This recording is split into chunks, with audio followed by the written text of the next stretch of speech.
जब जन्म के पुण्य एकत्रित होते हैं तब कहा कि प्रभु की महिमा श्रवण करने का ये सुंदर अवसर प्राप्त होता है। तो ऐसे अवसर से है जीव तो जीवन के अंदर लाभ को प्राप्त कर ले, क्योंकि आज संसार के अंदर जो भक्ति मार्ग पर चलता है उसके जीवन में अनेकों प्रकार की कठिनाइयां आती हैं। जैसे बच्चे स्कूल जाते हैं तो जब वो पहली क्लास में जाते तो उनकी परीक्षा ली जाती है, तब दूसरी में जाते, फिर परीक्षा ली जाती, तीसरी में जाते। इसी प्रकार से जो भक्ति मार्ग पर चलता है का उसकी भी अनेकों प्रकार की परीक्षा ली जाती है। एक बार एक साधु महात्मा जंगल में का प्रभु के नाम का सुमरण भजन कर रहे थे। अचानक उन्हीं के देश के एक राजा का कि भ्रमण करने के लिए निकले, सुबह सुबह शहर करने, और पहुंच गए वो जंगल में साधु महात्मा के पास। और साधु महात्मा को देखकर राजा ने कहा कि आप कौन हैं? आप यहाँ पर किस लिए बैठे हो, क्या कर रहे हो? क्योंकि वो राजा थे। राजा ने कहा तो साधु महात्मा ने सुना नहीं, क्योंकि वो तो प्रभु के भजन स्मरण में मस्त थे। तो राजा ने कहा ये तो लगता पागल है। फिर आवाज लगाई है, साधु महात्मा आप कौन हो? कभी इस ध्यान समाधि से इस शहर से सैर करने के लिए भी निकला करो। फिर नहीं साधु महात्मा ने सुना। राजा को बड़ा क्रोध आता है। क्रोध में राजा के पास एक चांदी की छड़ी थी। उस छड़ी को साधु महात्मा के पास जाकर उनको पकड़ कर हिलाया और कहा साधु महात्मा आप तो मुझे पागल लग रहे हो, ये चांदी की छड़ी मैं आपको दे रहा हूं। तो साधु महात्मा ने कहा भला इस चांदी की छड़ी का मेरे को क्या काम है? बोले आपको काम नहीं है, जो आपसे भी ज्यादा पागल व्यक्ति मिले ये छड़ी आप उसको दे देना। लेकिन जाते जैसे ही राजा ने चांदी की छड़ी साधु महात्मा को दी और कहा कि आप तो पागल हैं, उसी क्षण साधु महात्मा ने राजा से कहा कि मेरी एक बात सुनिए, ये दुनिया पागल खाना है। कोई रूप रंग का पागल है, कोई पागल मान बड़ाई का, कोई धन वैभव का पागल है, कोई पागल है चतुराई का। सबसे अच्छा वो पागल जो पागल है रघुराई का। कि मां का राजन हम पागल हैं, आपने सच कहा, क्योंकि ये दुनिया पागल है। कोई रूप रंग का है, कोई अपने धन वैभव का है, अपनी कोई मान बड़ाई में लगा हुआ है, कोई सोचता है मेरे जितना कोई होशियार नहीं है, चतुर नहीं है। लेकिन आप कहा सबसे अच्छा वो पागल बताया जो उस परम पिता परमात्मा की भक्ति में पागल होता है। इतना सुनते ही राजा वहां से चला जाता है। इधर साधु महात्मा प्रभु नाम का सुमरण करते हैं और जिस प्रकार से अपने जीवन का गुजारा कर रहे थे, जंगल में कुटिया बनाकर प्रभु के चरणों की सेवा भक्ति भजन स्मरण कर रहे थे। राजा उधर से सैर करने के बाद में अपने राज को आते हैं, अपने राज के कारोबार को संवारते हैं और अपने जीवन का निर्वाह करते हैं। लेकिन कुछ ही दिनों के बाद में अचानक राजा की तबीयत खराब हो जाती है। अब सारे नगर में घोषणा करा दी गई कि जिसको जो पूछना है राजा के पास जा सकता है, जिसको जो मदद मांगनी है वो राजा से अभी ले सकता है, क्योंकि अब राजा की तबीयत ज्यादा खराब हो गई, अब वो कुछ ही दिन के मेहमान हैं। ये खबर साधु महात्मा के पास भी पहुंची। साधु महात्मा चांदी की छड़ी लेकर पहुंच जाते हैं राजा के पास और कहा कि राजन आप, हमने सुना है आप जा रहे हैं। बोले हाँ महात्मन हम जा रहे हैं। बोले कहाँ जा रहे हो? बोले संसार में जो भी आता है तो उसको जाना पड़ता है। बोले जब आपको राजा पता ही था कि संसार में जो आया है उसे जाना है, लेकिन आप जब इस संसार से जाओगे तो आप क्या क्या लेकर जाओगे? क्योंकि आप तो राजा थे, आपने अनेकों प्रकार से धन को एकत्रित किया, आपके दास दासियां सैनिक अनेकों हैं, आप अपने साथ क्या क्या लेके जा रहे हो? तो राजा ने कहा महात्मन आप तो भली भांति जानते हो कि इस संसार से जीव कुछ भी नहीं ले जा सकता है, क्योंकि जब सिकंदर एक बहुत बड़े राजा थे, उन्होंने पहले ही अपने सैनिकों से कह दिया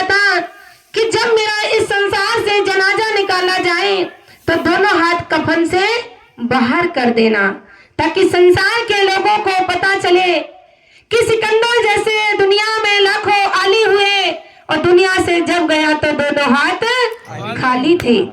कि जब सिकंदर जैसे राजा अपने साथ नहीं कुछ ले जा सकते तो हम क्या ले जा सकते हैं महात्मन, आप तो भली भांति जानते हैं। उसी क्षण साधु महात्मा ने चांदी की छड़ी राजा के हाथ में थमा दी कि आपको सब कुछ पता था, फिर तो मेरे से ज्यादा तो पागल आप ही हैं। आप इस चांदी की छड़ी को ले लीजिए और वापस कर दी। लेकिन हमारे संतों ने कहा कि क्योंकि संत बड़े ही दयालु और कृपालु होते हैं, वो दूसरों के दुख को देखकर द्रवित हो जाते हैं, पिघल जाते हैं, इसलिए आज संसार के अंदर संत वंदनीय माने जाते हैं, पूजनीय माने जाते हैं। उसी क्षण साधु महात्मा ने राजा को आत्मज्ञान की प्राप्ति करा दी। जो भी शेष राजा की सांसें बची हुई थी, उन्होंने प्रभु के भजन स्मरण करते हुए अपने सुंदर जीवन को सार्थक बना लिया। कहने का भावार्थ यही है कि हम सभी को भली भांति पता है कि नश्वर शरीर प्राप्त करके आज हम नश्वर वस्तुओं को एकत्रित करने में लगे हुए हैं। जब ये नश्वर शरीर छूट जाएगा तो नश्वर वस्तुएं भी यही छूट जाएंगी। तो क्यों ना हम जानबूझकर अगर गलती करता है व्यक्ति तो उसकी सजा उसको भोगनी पड़ती है, क्योंकि अनजान में अगर हम गलती करते हैं तो माफ कर दी जाती है, और जानबूझकर अगर हम गलती करेंगे तो उसकी सजा हमें अवश्य वो मिलती है। तो क्यों ना हम जानते हैं तो संसार के कार्यों को करते हुए जीवन के अंदर थोड़ा थोड़ा समय निकालें। लेकिन हम समय कब निकाल पाएंगे? संतों ने भजन के अंदर समझाया है। सभी लोग तालियां बजाते हुए साथ देंगे। बोलिए आनंद कंद भगवान की जय।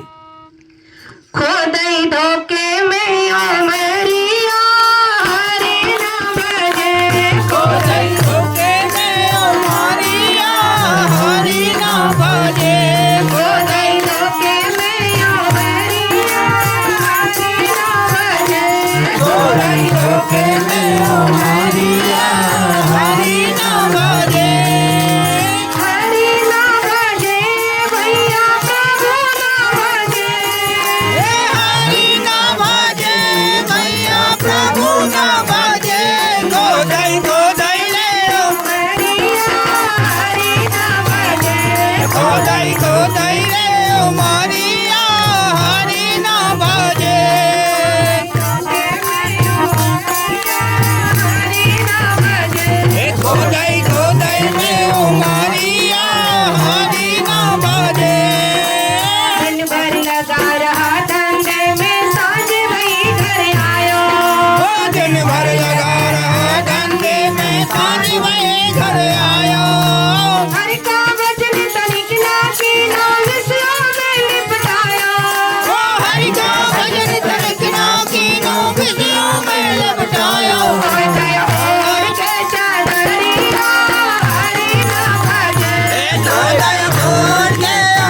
धोखे में उमरिया हरि ना भजे धोखे में उमरिया सतगुरु विराजे धोखा मत खा जाना सतगुरु विराजे धोखा मत खा जाना जब सत्संग का लगे बुलावा दौड़े दौड़े आना जब सत्संग का लगे बुलावा दौड़े दौड़े आना मन के संदेश में जाए हरि ना भजे मन के संदेश में जाए हरि ना भजे हरि ना भजे भैया प्रभु ना भजे हरि ना भजे भैया प्रभु ना भजे धोखे में उमरिया हरि ना भजे धोखे में उमरिया हरि ना भजे हम तो है चरवा के सेवक हाथ जोड़ फरमाते हम तो है चरणों के सेवक हाथ जोड़ फरमाते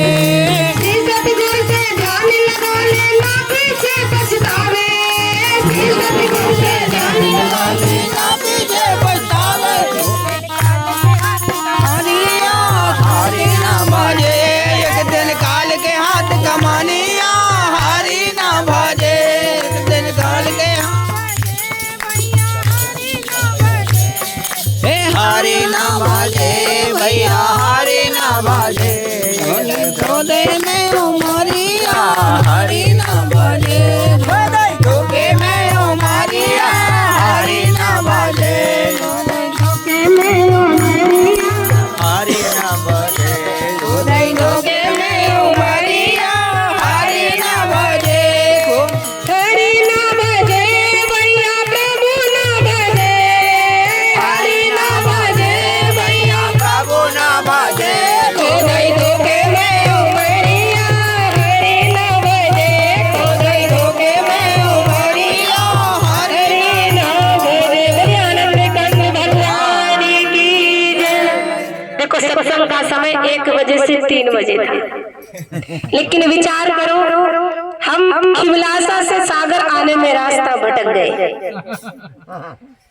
तो विचार करो जब जीव इस संसार से जब जाएगा तो जब उसे कोई माल पते का ठिकाना ही नहीं है कि हमें जाना कहाँ है तो कहाँ पहुँचेगा जी। उसी ठिकाने का पता बताने के लिए समय के सदगुरु और ज्ञानी संतों का इस धराधाम पर आना होता है। कहा जागो दुनिया वालों और जानो सत्य नाम, बिना नाम जाने ना होगा कल्याण। कहा उस परम पिता परमात्मा के पावन नाम को जाने बिना है जीव तेरी आत्मा का कल्याण कदापि नहीं हो सकता है। हम सभी ने बड़ा सुंदर ये शरीर प्राप्त किया और सुंदर शरीर को प्राप्त करके आज संसार के कार्यों में लगा हुआ है जी। का दिन भर लगा रहा धंधे में, सांझ भई घर आयो और हर का भजन तनिक ना कियो, विषयों में लिपटायो सोए गया ओढ़ के चदरिया हरि ना भजो। सारा दिन काम करते हैं, संध्या होती है, खा पी करके चादर ओढ़कर सो जाते हैं, कल देखेंगे। कहा आज कल के करते करते वर्षों निकल जाती है, लेकिन हम प्रभु का भजन नहीं कर पाते हैं। इतना सुंदर शरीर प्राप्त किया जिसके महिमा के बारे में भगवान शंकर माता पार्वती को क्या समझाते हैं। रामचरितमानस के अंदर गोस्वामी तुलसीदास जी भी कहते हैं, जिन्हें हरि कथा सुनी नहीं काना, श्रवण रंध्र अहे भवन समाना। राम सिया राम सिया राम जय जय राम राम सिया राम जय जय राम। नैनन शांत दरस नहीं देखा, लोचन मोर पंख कर लेखा। राम सिया राम जय जय राम राम सिया राम जय जय राम कथा तुम्हारी समिताना, जय नमते हरि गुरु पद मोला। राम सिया राम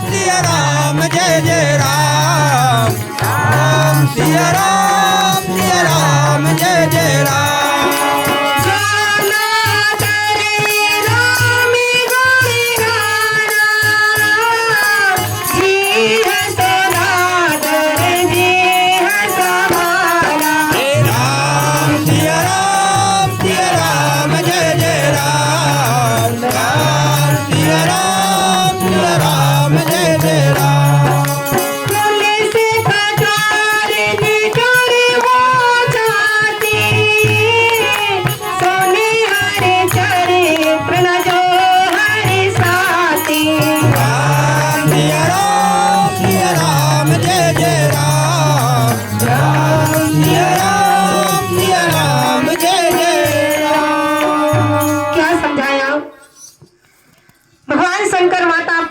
को कहते हैं कि जिन्होंने इतना सुंदर ये तन प्राप्त करके इनके एक एक अंगों की कीमत को नहीं समझा, तो का ऐसा सुंदर शरीर हमने प्राप्त करके भी कुछ लाभ नहीं उठा पाया। जिन्हें हरि कथा सुनी नहीं काना, इतने सुंदर हमने कानों को प्राप्त किया जिनसे आज हम संसार की निंदा चुगली के सिवाय कुछ श्रवण करते हैं। खास तौर पर माता बहनाएं अपनी बहू की, उसकी बेटी की, उसके घर की, इसकी उसकी, अरे ये निंदा चुगली करने से अच्छा है कि इन कानों से हम भगवान की महिमा को श्रवण करें। और अगर भगवान की महिमा को हमने श्रवण नहीं किया तो हमारे कानों को किस प्रकार से बताया, जैसे कहा कि चूहा और सर्प मिट्टी के अंदर अपना विल बना लेते हैं, उस छिद्र को कुछ भी सुनाई नहीं देता है, का उस छिद्र के समान हमारे सुंदर कानों को बताया। नैन न संत दरस नहीं देखा, इतने सुंदर हमने नेत्र प्राप्त किए प्रभु कृपा से। आज हम संसार के अंदर जो भी इन आंखों से देखते हैं का आंखें आकर्षित हो जाती है, और वास्तव में जहां तक आंखों की दृष्टि जाती है वहां हमारा मन सुतह ही पहुंच जाता है। और वास्तव में अगर ऐसे सुंदर नेत्रों को प्राप्त करके हमने संतों के दर्शन, सदगुरु के दर्शन नहीं किए तो ये सुंदर नेत्र भी मोर के पंख पर नकली आंख के चित्र के समान बताया है। इतना सुंदर हमने मस्तिष्क प्राप्त किया कि जिसको चलाकर आज हम संसार के एक से एक कार्य करते हैं कि मुझे सफलता किसमें प्राप्त होगी। जब हमारा मस्तिष्क चलता है, दिमाग चलता है, तभी तो हम एक से एक कार्य करते हैं। और इस सुंदर सिर को, मस्तिष्क को अगर हमने भगवान के चरणों में नहीं झुकाया तो ये कड़वे तुमरी के समान बताया। जैसे कड़वे तुमरी कहा कि चारों धाम की यात्रा करके, जगन्नाथ जी के दर्शन करके भी उसकी कड़वाहट खत्म नहीं हुई, क्या ठीक इसी प्रकार से हमारा ये सुंदर मस्तिष्क को बताया है। इतनी सुंदर जिह्वा प्राप्त की, और जिह्वा को प्राप्त करके अगर हमने प्रभु नाम का सुमिरन, भजन, इस गुणगान नहीं किया तो इस सुंदर जिह्वा को कैसे बताया। मेढक के जिह्वा, मेढक आवाज करता है ना बरसात के दिनों में, आप सभी खेतों में रहते तो भली भांति जानते होंगे कि जब मेढक चिल्ला रहे हो और अगर नींद आ रही हो तो बड़ा क्रोध आता है कि क्यों टर की आवाज लगाए। का जी हाँ सदाधुर जी हाँ समाना। सुंदर जिह्वा को प्राप्त करके भी अगर हमने प्रभु की महिमा का गुणगान नहीं किया तो वास्तव में ब्रह्मानंद जी भजन के अंदर क्या समझाते हैं। बूढ़ा होकर घर में सोकर सुने वचन खारे, प्रभु नहीं सुमिरा बीती उम्र काल आए मारे, तेरो जन्म भरण मिट जाए हरि का नाम सुमिर प्यारे, तेरो जन्म शरण मिट जाए हरि को नाम सुमर प्यारे, नाम सुमिर प्यारे, हरि का नाम सुमिर प्यारे, तेरो जन्म शरण मिट जाए हरि को नाम सुमर प्यारे। क्या बताया कि तेरा जन्म मरण मिट जाए हरि का नाम सुमिर प्यारे, बूढ़ा होकर घर में सोकर सुने वचन खारे। आज हर बूढ़े माता पिता की यही परिस्थिति है कि घर में पड़े हैं बूढ़े होकर, कोई उनका मान सम्मान नहीं करता है। बेटा बेटी बहू अगर बाहर जाते हैं, अगर उन्होंने पूछ लिया तुम कहाँ जा रहे, तुम्हें क्या मतलब है, तुमको 2 रोटी मिल रही है ना, आराम से बैठ के खाओ, हम कहाँ जा रहे हैं ये खबर मत लिया करो। तो कहने का भावार्थ है कि बूढ़ा होकर घर में सोकर, और जब बूढ़े हो गए घर में सो रहे, कटक वचन भी सुन रहे, लेकिन उसी समय अगर जीव अपने मन को भगवान के सुमरण और भजन में लगा दे तो आने जाने वालों का उस पर कोई फर्क नहीं पड़ेगा। कौन कहाँ जा रहा मुझे नहीं मतलब, अच्छा है सब चले जाओ, कम से कम हम प्रभु का भजन तो करेंगे एकांत में। गीता के अंदर भगवान श्री कृष्ण कहते हैं कि अंतमता सोगता, अंतमता तभी होगा, हमारा मन अंत में भगवान के चरणों में तभी जाएगा जब हम जीवन पर्यंत उसका सुमरण भजन अभ्यास करते रहेंगे। नहीं तो कहा कि अगर परिवार का चिंतन करते हुए शरीर का त्याग करेंगे तो क्या होगा, मूसक सुअर योनि बल बल तरे। अगर परिवार बच्चों का चिंतन करते हुए शरीर का त्याग करेंगे तो का सुअर योनि बल बल तरे। माया का चिंतन करते हुए शरीर का त्याग करेंगे तो का सर्प योनि बल बल तरे। घर का चिंतन करते हुए शरीर का त्याग करेंगे तो का मूसक योनि बल बल तरे। लेकिन जब हम भगवान का सुमरण भजन करते हुए इस शरीर का त्याग करेंगे तो वास्तव में जीव उस परम पिता परमात्मा के धाम की प्राप्ति करता है। तब कहा कि अंतमता शोकता, जब हम जीवन पर्यंत प्रभु को याद करेंगे, सुमरण करेंगे, भजन करेंगे, तब तो वो हमें अंत में याद आएंगे। नहीं तो हमें परिवार की माया, परिवार के स्वजन वही हमें सताते रहेंगे।